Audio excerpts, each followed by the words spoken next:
मेरे ख्याल में तो वो बंदा फारिग ही है, अब उसका जिक्र ना किया करें। लगता ये कि खुद हुकूमत को भी नहीं पता कि क्या करना है।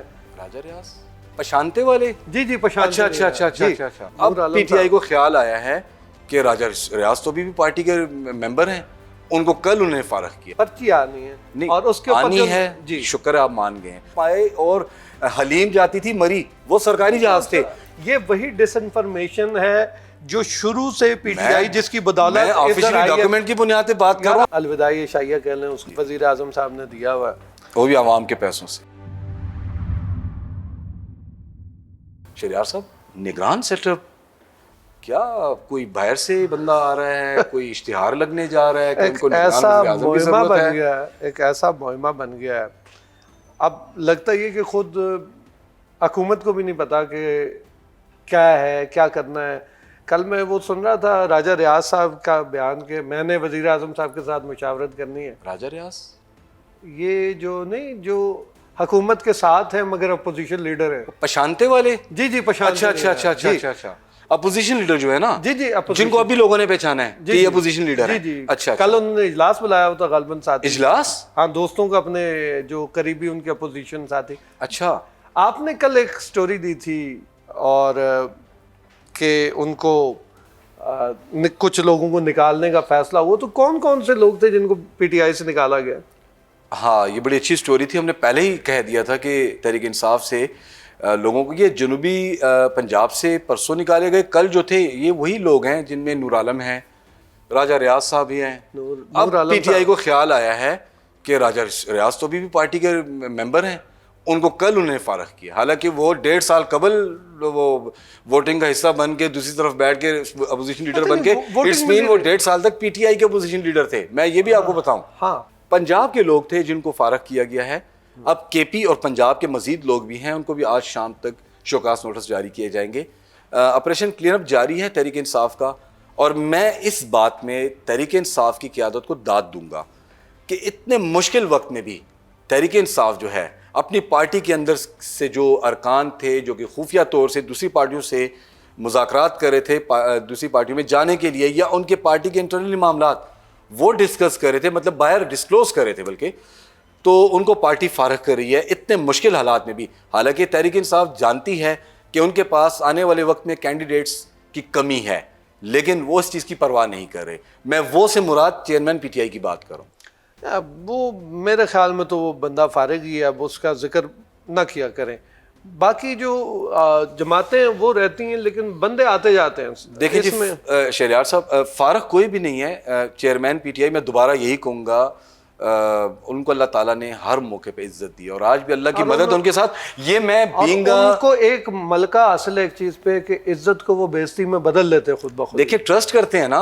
मैंने कल एक बात की थी अपने ही व्लॉग में कि इमरान खान जो है वो एक जिद्दी इंसान है। देखें उनकी जिद क्या है, उनकी अगर उसको आप पॉजिटिवली सोचें, वो ब्रॉड माइंडेड शख्सियत हैं। मैं उनको जितने करीब से जानता हूँ, मैं उनके साथ 2007-8 से लेके 13 तक तो बहुत करीब रहा ऑन कवरेज। जहाँ तक आप बात कर रहे हैं, देखें घर का जो सरबराह होता है उसके अगर 10 बेटे हैं ना, तो उस 10 बेटों में 1 या 2 लाइक होंगे, 8 जो होंगे निकम्मे ही होंगे, या कोई काला होगा कोई गोरा होगा। लेकिन बाप जो होता है ना सबको साथ लेके चलता है। काला बच्चा इसी तरह चेयरमैन पीटीआई की मैं आपको बात काला बच्चा हो जाए गोरा आदमी का तो शक जरूर होता है। उसने अपनी टीम पर ट्रस्ट किया है, उसने अपनी टीम पर ट्रस्ट किया है। अब उस टीम में अगर कोई अंदरूनी खाना अपने ही सरबराह को बेचना शुरू कर दे तो अब सरबराह क्या करे। लेकिन जाने दें, हम आगे की बात करेंगे। मैं आपसे इसमें एक बात जो है ना, देखे सरबराह ये थे टीम, लेकिन उन्होंने खुद मुंतखब भी नहीं की थी। देखें जी, आज भी शहरियार साहब सेलेक्टर्स ने टीम बनाई थी, इनको पेश की गई थी, जहाज भर भर के जहांगीर तरीन साहब लाते थे, इनको अलीम खान साहब मिलवाते थे। अपनी वो तो उनका अपना जहाज था ना जी, वो तो सरकारी जहाज नहीं थे जिसमें पाए और हलीम जाती थी मरी। वो तो अलग वक्त था, वो सरकारी जहाज थे।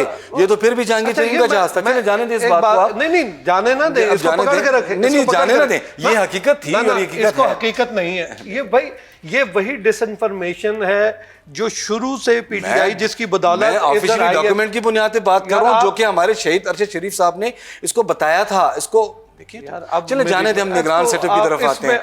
मोहब्बतों की बातें छोड़ें, रफाकतों की बातें छोड़ें। एक बात बता दूं। जी ये सारे जो हमारे दोस्त जो एंकर्स जो बड़े खुश होकर ये बताया करते थे ये सिसिलियन माफिया, ये गॉड फादर है, जी जी, उनको उस वक्त यकीन था कि जो उनको बताया जा रहा है, जो फाइलें दी जा रही हैं वो सच्ची हैं।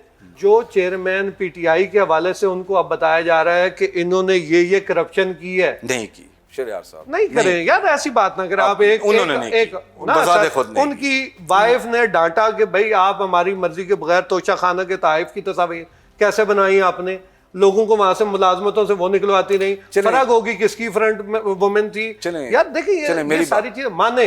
अब मेरी बात आगे की तरफ बढ़ते हैं। ये बताएं मौजूदा हुकूमत में फ्रंट इत्तेहादियों में फ्रंट मैन कौन है? नून लीग। नून लीग, क्या बात है, उनको कोई निगरान वजीर आजम क्यों नहीं मिल रहा? मोहसिन नकवी साहब के बारे में तो चले बातें उठ रही हैं, लेकिन वो मुझे पता है शायद सऊदी अरब ना माने, लेकिन जाने दें, आगे की बात करते हैं। चीजें तय हो चुकी हैं। असलम भूटानी साहब, नाम आप ले दें, मैं तो नाम अभी नहीं नाम तो मैं लेता रहूंगा, नाम तो मैं लेता रहूंगा।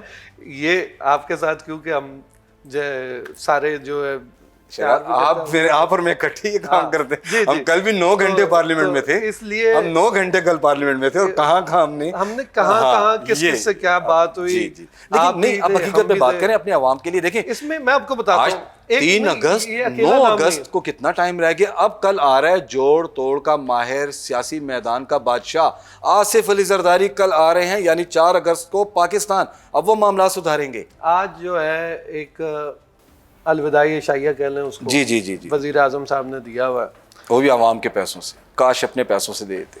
निगरान वजीर आजम के लिए आपको पहले भी हमने बताया था कि एक पर्ची आनी है, पर्ची आनी है, नहीं, और उसके ऊपर आनी है जी, शुक्र है आप मान गए हैं। व्यूअर्स, गुज़िश्ता रोज के मेरे व्लॉग में मैंने शहरयार साहब को कहा था पर्ची अभी नहीं आई, तो उन्होंने कहा नहीं, आज वो मान चुके हैं। जी आगे बताएं। मैंने ये भी आपको बताया था कि वो जो आज समझ रहे हैं उधर से पर्ची नहीं आनी, चले दूसरे शहर से, जो दूसरे मुल्क से कह लें। हाँ, क्योंकि ये जो इसहाक डार साहब का नाम था ना, ये एक फिलर था, ये जानबूझ के छोड़ा गया था, ऐसे बदनाम किया कि ये बंदा जो है इसको आगे रखेंगे, इसके ऊपर मुखालफत आएगी, और फिर आखिरी वक्त पे मियाँ नवाज साहब जो हैं वो एक पर्ची जो है वो पेश करेंगे, वो पर्ची पे इत्तेफाक होगा। जरदारी मान लेगा? आपको पता है आसिफ जरदारी साहब मान जाएंगे? वो माने हुए जी। तो फिर कल क्यों आ रहे हैं?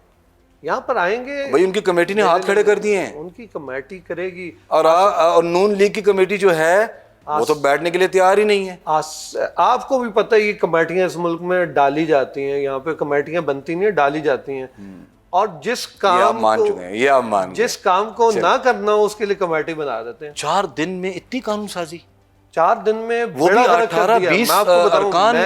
मैं बिल्कुल इस मामले में आपके साथ और बाकी लोगों के साथ हूँ इसमें, क्योंकि जो कानून साजी जिस किस्म की हो रही है आज, इसके ऊपर जो पाकिस्तान बार कौंसिल है उसने भी एतराज कर दिया, उसको मुस्तरद कर दिया। ऑफिशियल जो बिल सेनेट में मुस्तरद हो रहा है वो कौमी असेंबली में भी वहां मुस्तरद ये चेयरमैन कर रहा है, और कल दोबारा वो बिल पेश कर दिया गया। ये जो आज हम प्रोग्राम कर रहे हैं ना, जिस तरीके से ये हम बोल रहे हैं, जो बात कर रहे हैं, और ये आपके मेरे जज्बात हैं, ये जो ऑफिशियल सीक्रेट एक्ट के अंदर जो तरमीम आएंगी, तरफ आपने बोल दिया, जो ऑफिशियल सीक्रेट एक्ट में जो तरमीम आएंगी ना, उसके बाद मैं और आप इशारों में बातें किया करेंगे, बोलने के काबिल हम नहीं रहेंगे। तो आप क्रेडिट किसको दे रहे हैं? ये क्रेडिट सारों का है। किन सारों का है? मैं उस शहरयार साहब पूरी बात कर रहे हैं, देखिए हमारे व्यूअर्स जानना चाह रहे हैं ना, देखें जी, आपको बता देता हूं। नहीं बताएं, इसमें पीटीआई को कोई रोल है? क्यों नहीं है? अच्छा नहीं जी, इसमें भी पीटीआई का रोल है। आप ये अच्छा ये आज गर्मी है बहुत ज्यादा, आज ये क्या वजह है? ये भी पीटीआई का है।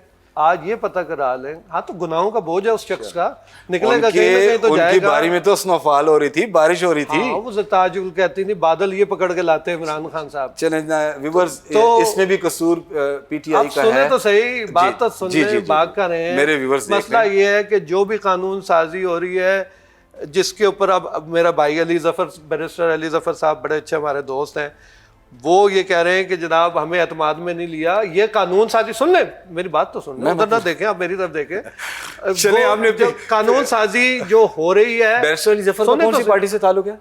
ये पीटीआई से ही हैं। चले शुक्र आपने हाँ, मैं वजाहत कर ली। हाँ जी जी, बैरिस्टर आवाज कौन उठा रहे हैं? अली जफर साहब आवाज उठा पीटीआई। यार बात तो सुन लें आप, ये इस तरह आप करके जीत नहीं सकते। नहीं मैं आपको ये बता रहा हूँ कि ये उन सारी कानून साजी जितनी हो रही है, इन सारों के इजलास में ये शरीक होते रही हैं तमाम जमातें, और ये जो पैमरा ऑर्डिनेंस से लेकर और ये जितनी कानून साजी हो रही है, इस सारे के सारे में ऑफिशियल सीक्रेट एक्ट समेत जी जी, आपको याद होगा जो बिल आते रहे हैं मुख्तलिफ अदवार में जिनको हम अच्छा नहीं समझते, वो भी जो है पीटीआई के दौर में आए हैं। और ये लोग जब इक़्तिदार में बैठते हैं, जो भी हो, बातें कर रहे हैं, मेरा दिल खुश हो रहा है, जो भी हो, जी जी जी जी, वो चाहे आपके दोस्त हो, मेरे सब दोस्त हैं, जो पीटीआई हो, चाहे नून लीग हो, चाहे पीपल्स पार्टी हो, इन सारों ने अपने कंधे जो हैं वो पेश करने होते हैं कि अगली बार सानू तुसी खिदमत दा मौका देना है। आप अभी बात कर रहे थे ना शरियार साहब, आपने भी नौजवानी, जवानी और आज इस एज भी आया, आपने सहाफत को दे दी। नौजवानी के बाद 10 जवानी, यही सिचुएशन हमारी भी है। मैं तो बोलता रहूंगा और आप भी बोलते रहेंगे और हमारा हर जर्नलिस्ट बोलता रहेगा। अवामी मसाइल के हल के लिए, देखिए ये अवाम के लिए हम बोलते रहेंगे। ऐसे 1000 बिल आ जाएं, मैं आपको सच कह रहा हूँ। और आज अगर ये जो पीडीएम हुकूमत है इस किस्म के बिल लाकर हमारा मुंह बंद करने की कोशिश करेगी, इससे कुछ होने वाला नहीं। मैं आपको इससे कुछ होने वाला नहीं। चलते हैं क्योंकि मेरे ख्याल लेकिन निगरान वज़ीर आला जरा नून वालों से कहें प्लीज कोई बंदा ढूंढ लें। अभी इसके ऊपर दोनों इकट्ठे जाएंगे, फिर बात करेंगे। मैं आखिर में सिर्फ इतना कहूंगा कि यहाँ पर जो भी आते हैं इख्तिदार में, जरा अपने आप का हमने जायजा लेना है कि हम जब वोट देते हैं तो हम क्या ये सोचते हैं कि इसने कितने गलत काम किए, कितने अच्छे काम किए, उसके बावजूद हम उनको वोट देते हैं ये देखे बगैर कि ये मेरी बरादरी से है इसलिए वोट देना है, ये मेरी पार्टी से इसलिए इसको वोट देना है। हम ये क्यों नहीं देखते कि एक शख्स है या एक पार्टी है जिसने काम किया हो इस मुल्क के लिए, जिसने कुछ सर्व किया हो या जिसका कोई मंशूर हो, जिसने कुछ अपने मंशूर में रखा हो कि हमने इस मुल्क के लिए ये करना है। तो वोट देते हुए जरा सोचिएगा कि वोट हमने आवाज कौन बंद कर उन लोगों को देना है कि जो लोग इस मुल्क के लिए काम करते हैं, जो लोग इस मुल्क में आवाज बनते हैं आपकी। कुछ वो होते हैं, मैं जाते जाते करना नहीं चाहता, अगले उसमें बात करेंगे, जरूर मजीद बातें करेंगे। अगली बैठक का इंतजार कीजिएगा। तब तक के लिए इजाजत दीजिए यासर हुसैन को और शहरियार खान को। अल्लाह हाफिज।